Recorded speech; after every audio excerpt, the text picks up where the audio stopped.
से हरण किया जा रहा है, मैंडेट को जिस तरह से कहीं ना कहीं भारतीय जनता पार्टी अपने अनुसार अपनी राजनीतिक हित के लिए इस्तेमाल कर रही है, ये लोकतंत्र और लोकतांत्रिक प्रक्रिया के लिए संविधान को कमज़ोर करने वाली कार्रवाई है। अगर नीतीश जी की इच्छा होती और नीतीश जी की ख्वाहिश होती कि हम चारों सदन के नेता और चारों सदन के सदस्य के रूप में हम अपने आप को स्थापित करें, तो वो डे फर्स्ट जिस दिन नोटिफिकेशन हुआ था राज्यसभा का, उसी दिन घोषणा कर देते कि इस बार मैं राज्यसभा जा रहा हूँ।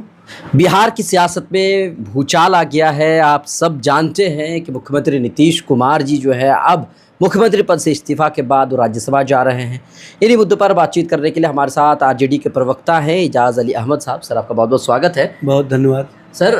क्या कुछ हो रहा है, क्योंकि मुख्यमंत्री नीतीश कुमार जी खुद से कह रहे हैं कि सोशल मीडिया के ज़रिए से कि मैं स्वेच्छा से जा रहा हूँ, मेरी ख्वाहिश थी कि हम दोनों सदनों में हम जाएँ, राज्यसभा भी जाएँ, और सांसद तो बन ही चुके हैं, लेकिन राज्यसभा जाने की ख्वाहिश थी मेरी। देखिए, नीतीश जी का जो ट्वीट आया है जी, उस ट्वीट से पहले का जो खेल देखिए, खेल किस तरह से हुआ है कि भारतीय जनता पार्टी और भारतीय जनता पार्टी के विचारों वाले लोग जो जनता दल यू के अंदर हैं, जो भूंजा पार्टी के लोग हैं, उन लोगों ने ऐसी व्यू रचना रची और ऐसा खेल खेला कि नीतीश जी को मजबूरन ये बात ट्वीट करके बताना पड़ा।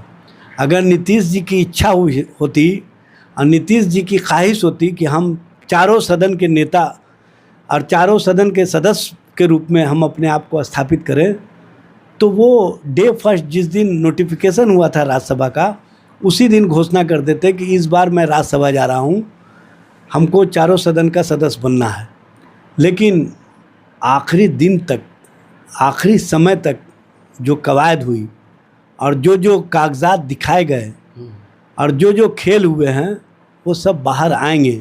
समय का इंतज़ार कीजिए, क्योंकि जिस तरह से CAG का 92,000 करोड़ का मामला है, जिस तरह से मुजफ्फरपुर शेल्टर होम का मामला है, सृजन का मामला है, नीट छात्रा का मामला है, या जिस तरह से जो बिहार में सरकार के स्तर से शराबबंदी की गई थी और शराब माफियाओं का जिस तरह से व्यू रचना रचा गया था, जिस तरह से भारतीय जनता पार्टी के नेता शराबबंदी समाप्त करने के लिए खेल खेल रहे थे, उसकी भी एक भूमिका है। तो आपको लगता है कि बीजेपी दबाव बना रही थी? देखिए, बीजेपी तो डे फर्स्ट से नहीं चाहती थी कि नीतीश कुमार मुख्यमंत्री के पद का शपथ लें। हम लोग तो पहले से बता रहे थे कि चेहरे पर तो चुनाव लड़ रहे थे। नहीं, चेहरे पर चुनाव नहीं लड़े हैं भारतीय जनता पार्टी के लोग। भारतीय जनता पार्टी के लोगों ने कहीं ना कहीं इस चेहरे का इस्तेमाल किया है और चेहरे का इस्तेमाल करके मैंडेट हासिल किया। और मैंडेट का अब जिस तरह से हरण किया जा रहा है, मैंडेट को जिस तरह से कहीं ना कहीं भारतीय जनता पार्टी अपने अनुसार अपनी राजनीतिक हित के लिए इस्तेमाल कर रही है, ये लोकतंत्र और लोकतांत्रिक प्रक्रिया के लिए संविधान को कमज़ोर करने वाली कार्रवाई है। और कहीं ना कहीं जो शोषित है, वंचित है, पिछड़ा है, अति पिछड़ा है, और जो सामाजिक न्याय की धारा है, जो समाजवादी विचारधारा है, उसको कमज़ोर करने की ये कवायद है। भारतीय जनता पार्टी कभी नहीं चाहती है कि समाजवादी सोच वाले राजनीति में स्थापित रहें, लेकिन नीतीश कुमार जी को समझ नहीं आया, या नीतीश कुमार जी को सत्ता का इतना लालसा था कि उन्होंने समाजवादी विचारधारा को भारतीय जनता पार्टी के पास गिरवी रख दिया, जिसके कारण भारतीय जनता पार्टी बिहार में भी मजबूत हुई और देश में भी मजबूत हुई। अगर देश में भारतीय जनता पार्टी को मजबूती देने में किसी की भूमिका रही है तो उसमें नीतीश जी की भूमिका रही है।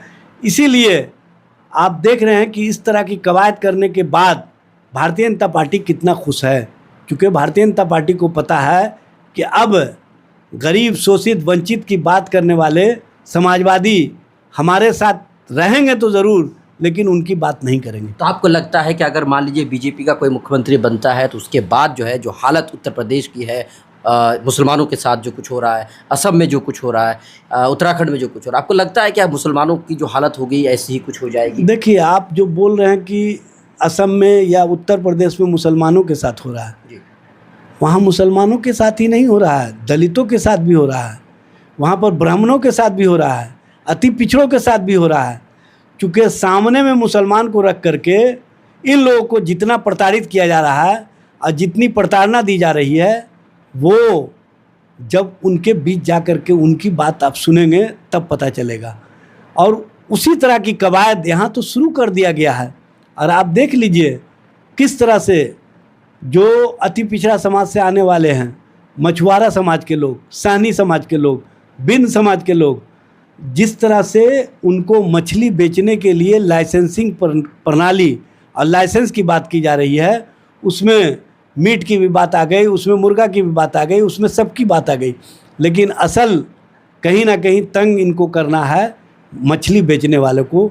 इस तरह की कवायद ये जो लोग कर रहे हैं, कहीं ना कहीं समाज के जो सबसे वंचित शोषित हैं उनको प्रताड़ित करने की, और ये मुसलमानों के नाम पर इन लोगों को प्रताड़ित करते हैं ताकि इसका विरोध दर्ज नहीं करा सकें ये समाज के लोग। अच्छा सर, जब सदन चल रहा था तो उस समय शराबबंदी को खुलवाने को लेकर एनडीए के बहुत सारे नेताओं ने कहा था कि इसको खोल दिया जाए।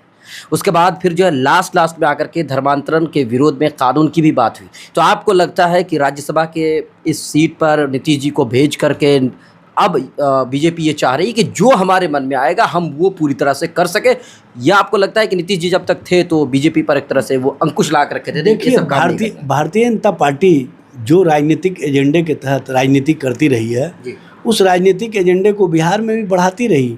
बिहार में नौकरी और रोज़गार की बात अब नहीं होती थी, अब नफ़रत की बात होती थी। बिहार में जिस तरह से आपने देखा होगा मॉब लिंचिंग की घटनाएं बढ़ी, नीतीश जी के रहते हुए बढ़ी। इसमें नीतीश जी की अब भूमिका कहीं नहीं थी। नीतीश जी तो कहीं ना कहीं भाजपा की भूमिका में आ गए थे। अब भाजपा जो जो चाहती थी उसी कार्य को नीतीश जी मूर्त रूप देने का काम करते थे। ये स्पष्ट रूप से हाँ, ये बात सही है कि नीतीश जी के रहते हुए कहीं ना कहीं ये मुसलमानों को भरमाने का काम करते थे। अब कम से कम ये मुसलमानों को भरमा नहीं पाएंगे, क्योंकि बीच का जो राजनीति था वो अब समाप्त हो गया।